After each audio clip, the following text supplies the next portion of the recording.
பேர் சபாபதி முத்துக்குமார். நான் இருக்கிற இடம் வந்து பார்த்தீங்கன்னா ரொம்ப ஸ்லம்மில் இருந்தேன். நான் எனக்கு ரொம்ப கஷ்டமாக இருந்துட்டு காலையில் எழுந்து நான் போகிறதுக்குள்ளேயே வந்து பார்த்தீங்கன்னா தண்ணிக்கு வந்து க்யூ நிற்கணும். தண்ணி கீழே வந்து பார்த்தீங்கன்னா சக்கரை தண்ணி வரும். நான் ஒவ்வொரு நாளும் எங்கள் வீட்டில் வெளியில் வந்து அவ்வளோ கஷ்டமாக இருக்கும். நானும் கோடியில் ஒருத்தனாக தான் இருந்தேன். என்னோட வாழ்க்கை வந்து பார்த்தீங்கன்னா பெரிய லெவலில் ஆகாதா அப்படின்றத நான் ஆசைப்பட்டுட்டே இருந்தேன். பாலிவுட் படத்தில் வந்து பார்த்தீங்கன்னா நிறைய காஸ்ட்லி கார் காஸ்ட்லி வீடெல்லாம் பார்ப்பேன்.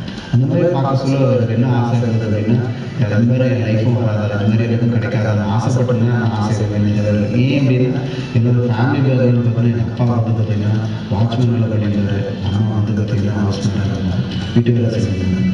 இந்த மாதிரி ஒரு சுச்சுவேஷன் வந்து பார்த்தீங்கன்னா அது கணக்கானதே தப்புன்னு தான் நான் நினச்சிக்கிறேன்.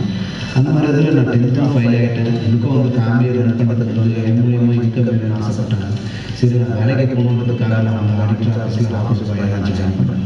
அந்த மாதிரி ஜாயின் பண்ணி எனக்கு ஆடிட்டர் ஆஃபீஸில் எனக்கு வேலையை இருக்கும் அப்படின்னா நான் ரூம் க்ளீன் பண்ணுறது, பாத்ரூம் க்ளீன் பண்ணுறது, இந்த மாதிரி தான் என்னோட வேலையை க்ளீன் பண்ணுறது, எல்லாமே க்ளீனிங் ஒர்க் எல்லாமே நான் தான் பண்ணியிருந்தேன். இந்த மாதிரி சுச்சுவேஷன் எனக்கு என்ன பண்ணணும்னே தெரியாமல் இருந்தது. நான் ஏதாவது ஒரு வழியில் வந்து என் லைஃப் சேஞ்ச் ஆகாதா அப்படின்றது வந்து நான் ரொம்ப ரொம்ப ஆசைப்பட்டேன். ஏன்னா அந்த மாதிரி ஒரு டைமில் வந்து ஆசைகள் வந்து எதுவுமே நிறைவேறாமல் இப்படியே நம்ம லைஃப் முடிஞ்சிடணும் அப்படின்னு நினச்சி நான் ரொம்ப ரொம்ப வருத்தப்பட்டேன். எங்கள் ஹஸ்பண்ட் சொன்ன மாதிரி 150 ஸ்கொயர் ஃபீட்டில் நாங்கள் 5 பேருமே ரொம்ப கஷ்டப்பட்டு எங்கள் பையனுக்கு வந்து பாடம் கூட காசு இருக்காது. அந்த சமயத்தில் எங்கள் அத்தை வீட்டு பிள்ளைக்கு போக ஆரம்பித்தாங்க.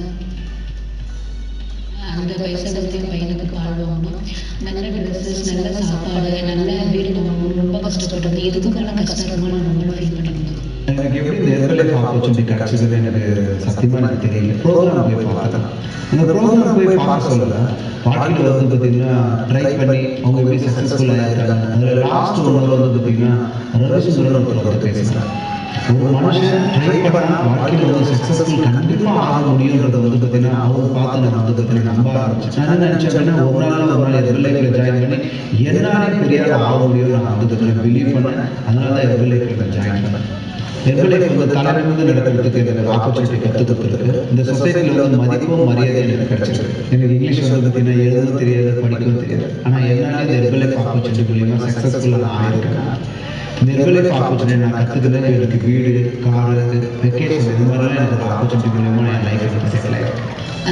எனக்கு ரொம்ப பெருமையாக இருக்குது நாங்கள் இந்த மாதிரி அச்சீவ் பண்ணதுக்கு. இது மட்டும் ரொம்ப சந்தோஷமாக இருக்குது. நாங்கள் யார்கிட்டையும் வேலை செய்ய வேண்டிய அவசியம் இல்லை.